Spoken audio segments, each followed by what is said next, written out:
एक समय की बात है।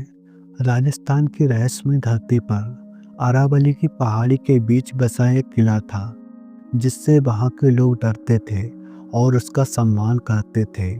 भानगढ़ किला यह सिर्फ एक वास्तुशिल्प चमत्कार नहीं था, बल्कि इसमें एक ऐसी कहानी थी जो समय से परे थी। यह प्रेम, विश्वासघात और एक अभिशाप की कहानी है, जो किले पर अनंत काल तक अपनी छाया बनाए रखता है। ये कहानी 17वीं शताब्दी की है, जब राजा माधव सिंह का शासन था। माधव सिंह इस पूर्ववर्ती राज के शासक एक न्यायप्रिय और निष्पक्ष राजा थे, जिन्हें उनकी प्रजा उन्हें बहुत प्यार करती थी। उनका राज्य फला फूला और लोग उनके शासन में शांति से रहते थे। हालांकि भानगढ़ में जीवन का एक पहलू रहस्य और आकांक्षा से घिरा हुआ था।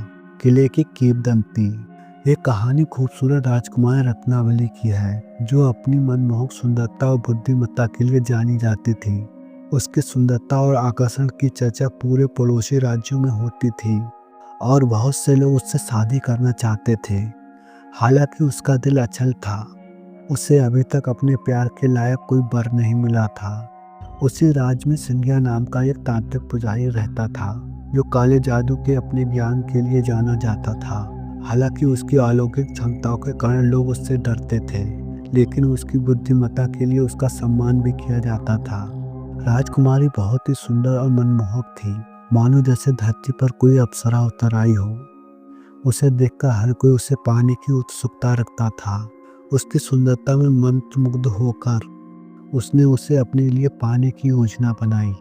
अपने प्यार को पाने के प्रयास में सिंधिया ने रत्नावली को एक जादुई औषधि से मोहित करने की योजना बनाई। राजकुमारी सुंदरता के साथ साथ बुद्धिमान भी थी। राजकुमारी ने उसके इरादे को भांप लिया था। एक दिन जब रत्नावली की दासी इत्र खरीदने के लिए बाजार गई थी, सिंधिया ने इसे अपना मौका समझा। उसने अपना भेष बदला और दासी को एक शीशी दी। उसने कहा कि वह एक दुर्लभ सुगंधित तेल है।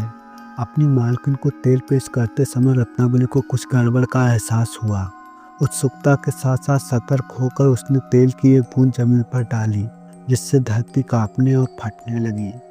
अगले दिन विश्वासघात का एहसास होने पर रत्नावली अपने रथ पर सवार होकर पुजारी की गुफा के पास पहुंची और जादुई शीशी को आगे बढ़ाते हुए उसका सामना किया।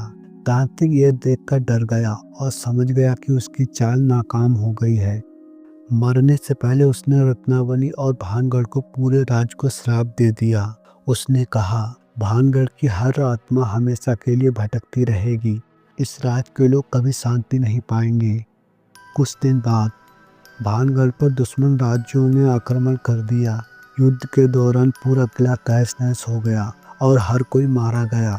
कहते हैं कि रत्नावली भी इस युद्ध में मारी गई। श्राप के कारण आज भी भानगढ़ के किले में कोई रात में नहीं रुकता।